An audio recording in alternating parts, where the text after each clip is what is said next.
Good morning mga boss. Another day, Saturday, another gastos. Yan mga boss. Yan, kita nyo, busy si madam. Kasi magpapasweldo tayo sa mga tao natin mamaya. So, yun lang problema. Sila sumisweldo, tayo wala pa rin tayong sweldo. Dugyot na tayo mga boss. Ayun, tingnan na, papansin nyo, dugyot na tayo. Dugyot na kami ni madam, oh. Ayun, oh. Yung sweldo ko madam mamaya, madam, oh. Baka makalimutan mo eh, marami akong obligasyon. Pinapadidi pa ako. Yung mga boss, pinapadidi kasi tayo, kaya daming dumididi sa atin, kaya ikaw yung lumididi lagi. yan, so ngayon nga pala mga boss, alas 11 na, so papunta tayo ngayon sa shop natin sa kabila, sa Regala, sa Mapayapa. So tapos meron tayong atin na in-invite tayo ng kaibigan natin na business opening nila. So punta tayo doon, baka makakalibre tayo ng kain. Yan, libre pa kain daw kasi yun lang naman talaga yung target natin doon.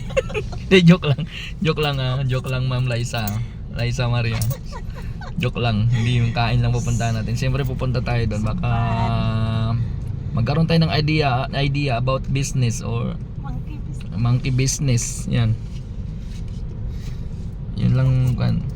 Pupunta tayo ngayon doon. So dadaan lang muna tayo saglit sa Mapayapa para magiging mapayapa yung mga buhay natin. Yan, so mamaya pa naman siguro, aabutan pa siguro namin yung kainan doon. Or dalawa lang ang pupuntahan nito, aabutan namin yung kainan o kami na magliligpit doon.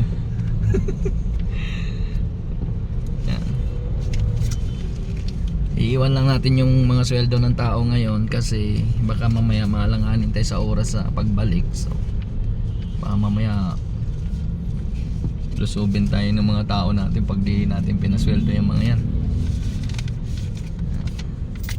Basta madama yung sweldo ko, ha. Sabi mo yung sweldo ko, wala akong pang gasolina mamaya. Always yan. So yun lang mga boss, good morning. So update na lang tayo ulit mamaya kung saan tayo nandun. So yun, bye bye. Bye bye ka madam. Yan, love you Mama, chup chup.